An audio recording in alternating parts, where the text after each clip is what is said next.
নমস্কার বন্ধুরা, এক চিমটে লবণে আপনাদের সকলকে স্বাগতম। তা আমরা এতদিন ভিডিও দিতে পারিনি, কারণ আমাদের বাড়িতে একটু অসুবিধা ছিল, সেজন্য আপনাদের সকলের কাছে প্রথমেই ক্ষমা চেয়ে নিচ্ছি। তা আজ আমরা দেখাবো গরমের দিনে পেট ঠান্ডা রাখে এমন একটি ডাল। তার জন্য আমরা এখানে ব্যবহার করব হচ্ছে মুসুরির ডাল।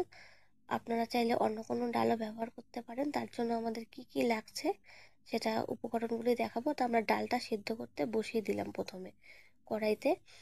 আর এবং ডাল থেকে যখন সিদ্ধ হয়ে আসছে, ফেনা ফেনা ফেনা বার হচ্ছে, তখন সেগুলো আমরা বার করে দিলাম।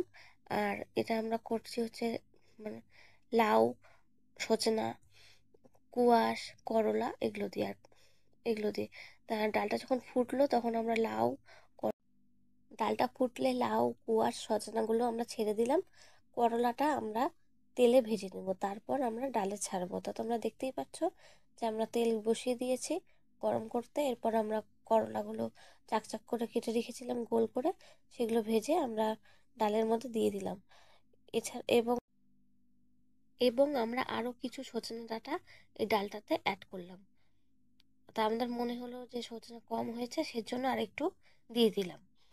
এবার হচ্ছে আপনার ডালের সম্বারের জন্য আমরা রেডি করব হচ্ছে চেরা কাঁচা লঙ্কা কিছু আমরা ডালে দিলাম। আর কিছুটা আমরা সম্বারের জন্য চেরা কাঁচা লঙ্কা রেডি করে রেখেছি, সেটাও দিব, তোমাদের দেখাবো যে আমরা দিলাম। এবার হচ্ছে আমরা সাদা জিরা, তেজপাতা আর আদা একে একে দিবে এই সম্বারটা তৈরি করব। এই যে আমাদের সম্বার তৈরি হয়ে গিয়েছে। এবারে এটাই আমরা ডালের মধ্যে ঢেলে দিব। তা আমি এভাবেই বাড়িতে ডাল সম্বার দিই, কড়াই থেকে আবার বারবার ঢালি না। তা তোমরা কে কে এইভাবে ডাল সম্বার দাও তা আমাদের জানিও। তা আমাদের সম্বার দেওয়া হয়ে গেল।